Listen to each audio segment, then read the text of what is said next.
Hello friends, எல்லோரும் எப்படி இருக்கீங்க? எல்லாருக்கும் குட் ஈவினிங். இப்போ வந்துட்டு ஈவினிங் ஸ்நாக்குக்கு வந்துட்டு எனக்கு ஃப்ரூட் சாலட் எடுத்து வச்சுருக்கேன். இதில் வந்துட்டு மாதுளம்பழம், ஆப்பிள், அப்புறம் வந்துட்டு வாழைப்பழம் இருக்குன்னு. அதுதான் என்னுடைய ஸ்நாக். ரித்வாங்க பிச்சின்னு பிஸ்கெட் வேணும்னு கேட்டுட்ருக்கான். நம்ம செஞ்ச பிஸ்கெட் தான். இப்போ ஓரளவுக்கு எல்லாம் காலி ஆகிடுச்சுன்னு கொஞ்சம் தான் இருக்குது. அதுதான் ரித்வாக்கு தரப்போகிறேன்.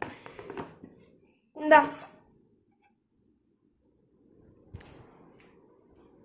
ஹேவ். சாப்பிடு. அம்மா வந்து ஃப்ரூட்ஸ் சாப்பிட போகிறேன். ஃப்ரூட்ஸ் வேணுமா? ஆப்பிள், பனானா வேணுமா? அதெல்லாம் வேணாம். அதெல்லாம் யார் சாப்பிடுவா? நம்ம தான் சாப்பிட்ணும். ஓகே, இதை சாப்பிட்டுட்டு அப்படியே கண்டினியூ பண்ணுறேன். ஒழுங்காக க்ளோஸ் பண்ணாமல் வச்சது தப்பாக போச்சு. வந்து ஓப்பன் பண்ணி இன்னொன்று எடுத்துகிட்டு ஓடிட்டான். அது ஒன்றே ஆக்சுவலாக நல்லா பெருசாக இருக்கும் பிஸ்கெட்டு. நெக்ஸ்ட் டைம் செய்கிறப்ப கொஞ்சம் வந்துட்டு சின்னதாக செய்யணும். ஒன்றே வந்துட்டு நல்லா பெருசாக இருக்கும், குண்டா. பால் கலந்து வச்சுருக்கேன். அவன் வேறு குடிப்பானான்னு தெரில. ரித்வா வந்துட்டு எனக்கு துணி மடித்து கொடுக்குறான்.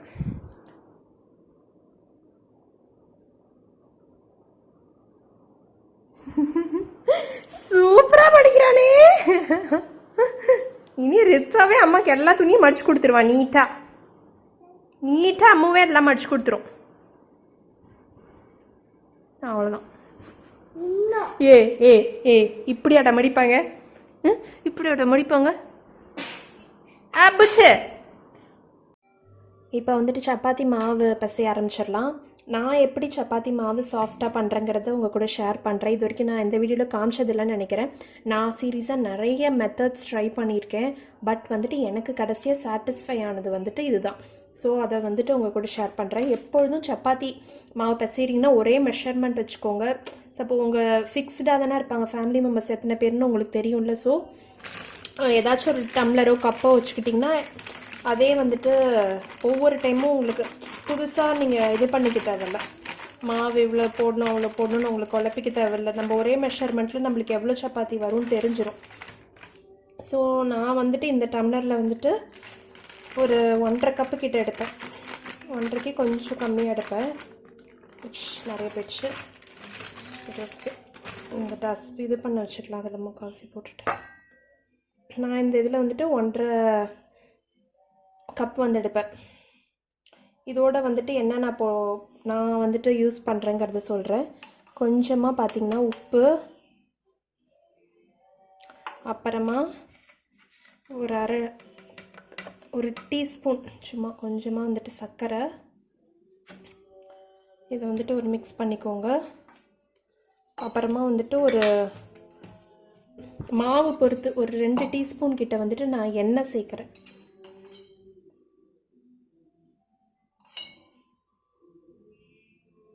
ஒரு 2 டீஸ்பூன் கிட்ட இதெல்லாம் தான். அதுக்கப்புறமேட்டு தண்ணியும் நீங்கள் ஒரே இதில் யூஸ் பண்ணிட்டே இருந்தீங்கன்னா உங்களுக்கு தண்ணி கூட எவ்வளோ தேவைப்படும்னு தெரியும். அந்தளவுக்கு தண்ணி சேர்த்து கொஞ்சம் நல்லா பிசையணும். அதுவும் ரொம்ப இம்பார்ட்டண்ட். ஜஸ்ட்டு சும்மா ஒரு 2 மினிட்ஸ் இது பண்ணிவிட்டு விட்டுறாதீங்க. ஒரு 5 மினிட்ஸ் ஆச்சு நல்லா பாருங்க, இந்த மாதிரி இருக்கணும். எண்ணெய் சேர்த்துட்டு கொஞ்சம் இப்படி பிடிக்க வரணும். ஒரு 2 டீஸ்பூன் தானே எண்ணெய் சேர்த்தோம், அதுக்கே பாருங்கள் இந்த மாதிரி வருது. இந்த டெக்ஸ்சர் வரணும். இப்போ வந்து கொஞ்சம் தண்ணி சேர்க்க ஆரம்பிச்சிடலாம். கொஞ்சமாக தண்ணி சேர்த்துட்டு பசைய ஆரம்பிச்சிருங்க. நான் இப்படி தான் ஃபஸ்ட்டு கல்யாணம் ஆன புதுசில் ஆக்சுவலாக ஒரு ஸ்டோரி ஞாபகம் வருது. மாமியார் வீட்டில் எதுவுமே அப்போ எனக்கு சுத்தமாக எதுவுமே சமைக்க தெரியாது. அப்போ வந்துட்டு கோதுமை மாவு பிசைஞ்சு வைக்க சொல்லிவிட்டு மாமியார் போயிட்டாங்க. நான் எடுத்து ஊற்றிட்டேன். நல்லா தண்ணி மாவு கொலன்னு ஆகி சுத்தமாக பிசையவே முடியல. எனக்கு அப்போ சுத்தமாக தெரியாது எப்படி பண்ணும் எதுவுமே. சரி, ஜஸ்ட் அப்படியே தண்ணி ஊற்றி பிசையணும்னு சொல்லிட்டு நிறையா தண்ணி ஊற்றி அப்படியே இதாக பண்ணி வச்சுட்டேன். அதுக்கு அவ்வளோ மாவு தேவைப்பட்டுச்சு. திருப்பி போட்டு நிறைய மாவு பிசைஞ்சு வச்சு அன்றைக்கி ஒரு காமெடியாக போயிடுச்சு ஆக்சுவலாக. அதனால் பிகினர்ஸாக இருந்தால் கண்டிப்பாக பார்த்து பொறுமையாக கொஞ்சம் கொஞ்சமாக தண்ணி ஊற்றி பிசைங்க. ஓகே, இது நல்லா நான் சாஃப்டாக நல்லா நீட் பண்ணி இதுவும் பிசையணும். இது நான் ப்ரெட் அடிக்கடி செய்கிறதுனால இப்போ சப்பாத்தி பிசைகிறதுலாம் ரொம்ப எனக்கு ஈஸியாக வந்துருச்சு. ஃபஸ்ட் நல்லா சாஃப்டாக வருது ப்ரெட்டு. ஏன்னா ஒரு 15 நிமிஷம் கிட்டேயே நல்லா நீட் பண்ணி பிசைஞ்சால் தான் நல்லா வரும். அதனால் இப்போ சப்பாத்தி மாவு பிசைகிறது வந்துட்டு அதுலேருந்து கொஞ்சம் ஈஸியாக எனக்கு கற்றுக்க முடிஞ்சுது. நான் நல்லா சாஃப்டாக பிசைஞ்சிட்டு உங்களுக்கு காமிக்கிறேன். ஸ்ட்ரென்த் எப்படி கொடுத்து பிசையணும்னா இந்த மாதிரி இப்படி ஒரு ஃபோல்ட் பண்ணிவிட்டு ஃபுல் ஹேண்டையும் வச்சு இப்படி பண்ணிங்கன்னா நல்லா அது வந்து நீட் ஆகும். இதில் தான் நம்மளுக்கு நல்ல ஸ்ட்ரென்த் நம்மளால் இது பண்ண முடியும். ஸோ இப்படி ஒரு ஃபோல்ட் பண்ணிவிட்டு இந்த மாதிரி ஒரு புஷ் கொடுங்க. அது வந்து நல்லா மாவு சாஃப்டாக்கிறதுக்கு வந்து ஹெல்ப் பண்ணும். இப்போ மாவு வந்துட்டு நல்லா ஒரு 5 நிமிஷத்துக்கு மேலே நல்லா பிசைஞ்சிட்டேன். பார்த்திங்கன்னா எப்படி இருக்குன்னா இந்த மாதிரி லேசாக கை வச்சாலே இப்படி உள்ளே போகணும். நல்லா சாஃப்டாக இருக்குது. இப்போ வந்துட்டு இதை ஊறட்டும். அட்லீஸ்ட் ஆக்சுவலாக 1 மணி நேரம் ஊற விடுங்க. அட்லீஸ்ட் டைம் இல்லைன்னா அட்லீஸ்ட் ஒரு 1/2 அன் ஹவர் வந்துட்டு ஊறட்டும். மேலே மட்டும் லேசாக ஒரு ட்ராப் மட்டும் எண்ணெய் ஊற்றிக்கோங்க. எண்ணெய் ஊற்றிட்டு இதை க்ளோஸ் பண்ணி வச்சுருங்க.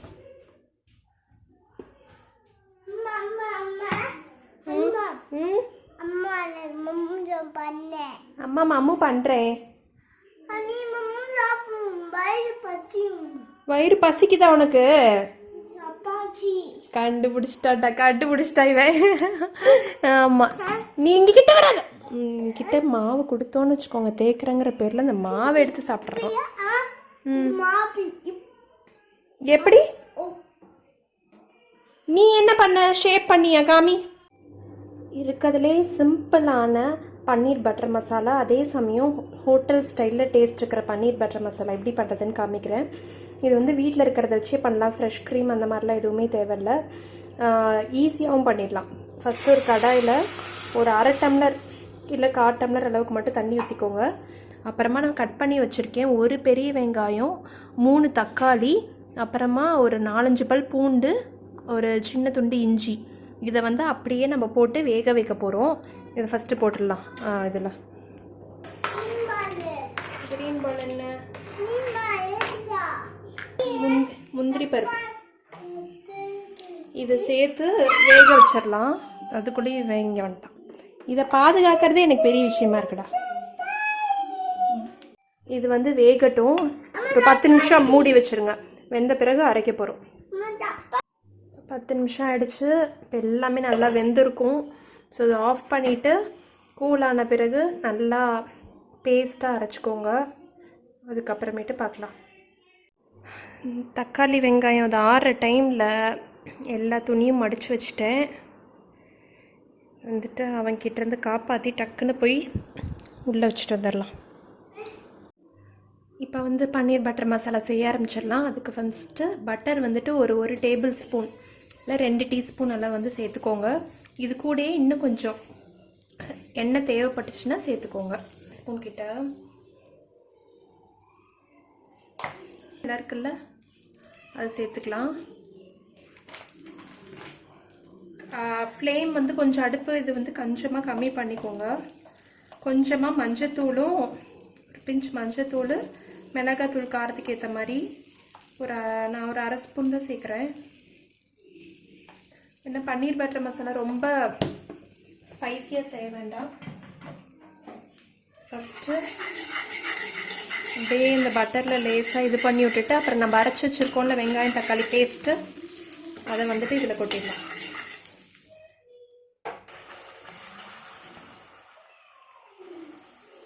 தனியாத்தூள் ஒரு ஸ்பூன் கிட்ட சேர்த்துக்கோங்க. தனியாத்தூள் சேர்த்துக்கோங்க.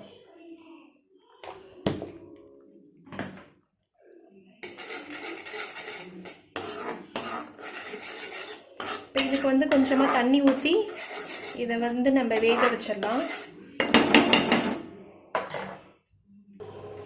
கொஞ்சம் உங்கள் தேவைக்கு தகுந்த மாதிரி தண்ணி ஊற்றிக்கோங்க. நல்லா கொதிச்சு பச்சை வாசம் எல்லாம் போயிடுச்சு.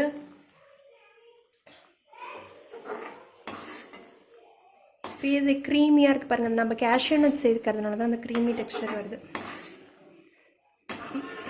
இதே போதும். இதுக்கு மேலே உங்களுக்கு விருப்பம் இருந்துச்சுன்னா ஃப்ரெஷ் க்ரீம் சேர்த்துக்கலாம், அதெல்லாம் எக்ஸ்ட்ரா டேஸ்ட் தான். இப்போ பன்னீர் சேர்த்துடலாம்.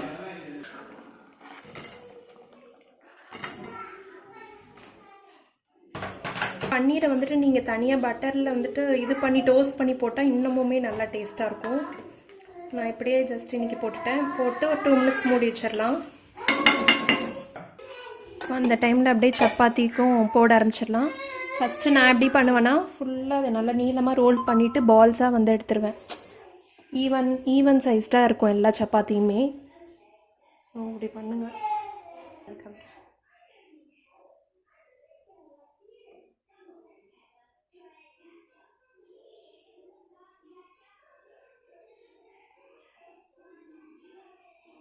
அவ்வளோதான். இந்த மாதிரி பண்ணிவிட்டு இதில் போட்டிங்கன்னா நம்மளுக்கு தேய்க்கிறப்ப ஈஸியாக வந்துடும். இப்போ வந்துட்டு பன்னீரும் நல்லா வெந்திருக்கும். கடைசியாக கரம் மசாலா, சரிடியம்மா, கரம் மசாலாவும் கசூரி மேத்தியும் சேர்த்துனா ஓவர். கரம் மசாலா ஒரு பிஞ்ச் தான், ரொம்ப சேர்க்கக்கூடாது.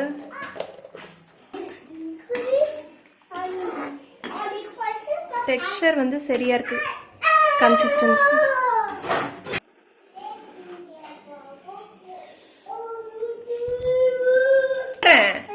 கடைசியாக கசூரி மேத்தி. ட்ரைபாட் ஆட்டிகிட்டு இருக்கான். இவனை வச்சுட்டு என்னால் எதுவுமே பண்ண முடியல. நல்லா க்ரஷ் பண்ணி சேர்த்துக்கோங்க. சூப்பராக இருக்குது. டேஸ்ட் பண்ணி பார்த்துட்டேன். பன்னீர் பட்டர் மசாலா சூப்பராக ரெடி ஆகிடுச்சு. கண்டிப்பாக ட்ரை பண்ணி பாருங்கள். கடைசியாக ஜஸ்ட்டு 1 டீஸ்பூன் பட்டர் மட்டும் சேர்க்குறேன். அது அப்படியே கரைஞ்சிடும். சப்பாத்தி மாவு போட்டு எப்பொழுதும் டப்பாவில் வச்சுருப்பேன், இந்த சப்பாத்தி தேய்க்கிறப்ப யூஸ் ஆகுங்கிறதுக்குனால. ஸோ நான் என்ன பண்ணுவேன்னா, அது உள்ளேயே வச்சு அப்படியே ஜஸ்ட்டு நம்ம கட் பண்ணோம்ல, அதுலேருந்து ஒரு பால் எடுத்திருக்கேன். இதை வந்துட்டு அதுலேயே உள்ளே வச்சு ஒரு ப்ரெஸ் கொடுத்துருங்க. எக்ஸஸ் இதெல்லாம் அப்படியே இது பண்ணி விட்டுங்க. இப்போ தேய்ச்சிடலாம்.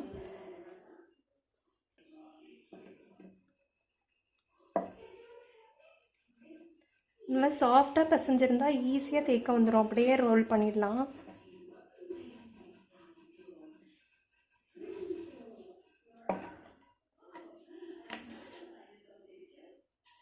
மறுபடியும் ரொம்ப மாவு தேவைப்படாது, ஃபஸ்ட் அப்ளை பண்ணுறது தான்.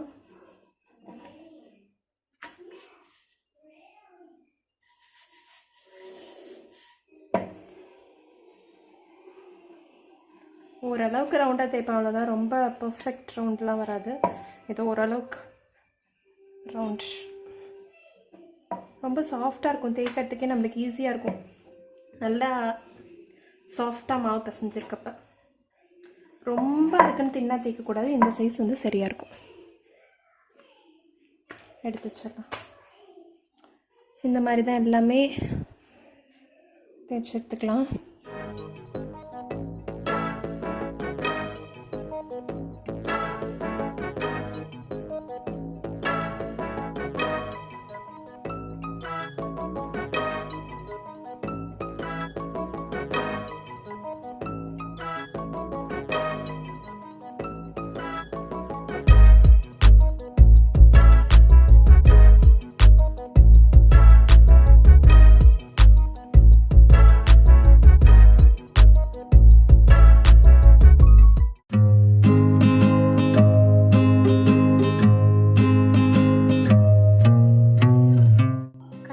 ட்ரை பண்ணி பாருங்கள்.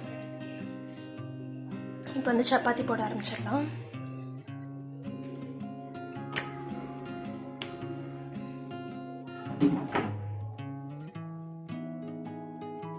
கொஞ்சம் அப்படியே ஸ்பாட்ஸ் வர ஆரம்பிக்கும்.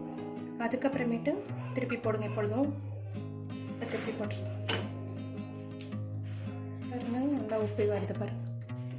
வந்து எண்ணெய் விட்டுட்டு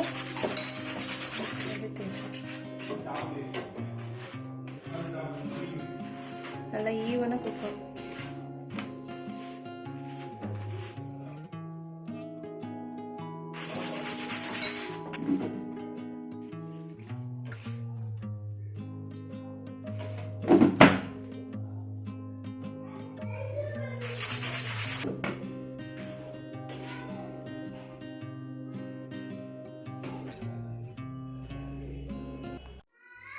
எல்லா சப்பாத்தியுமே போட்டாச்சு.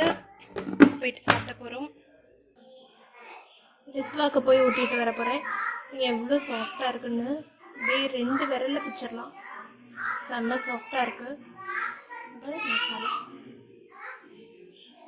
இப்போ வந்துட்டு நான் சாப்பிட போகிறேன். ரித்வா கூட்டி விட்டாச்சு. இந்த மாதிரி வீடியோ ரொட்டீன் பிடிச்சிருக்கா அப்படின்னு சொல்லிட்டு கமெண்ட்டில் சொல்லுங்கள். இந்த வீடியோ பிடிச்சிருந்தா லைக் பண்ணுங்கள், ஷேர் பண்ணுங்கள், உங்கள் ஃபீட்பேக் சொல்லுங்கள். நீங்கள் இன்னும் சப்ஸ்கிரைப் பண்ணலைன்னா மறக்காமல் சப்ஸ்கிரைப் பண்ணுங்கள். நான் ஆர்த்தி, மறுபடியும் உங்களை வேறு இன்ட்ரெஸ்டிங்கான வீடியோவில் சந்திக்கிற வரைக்கும் பாய்.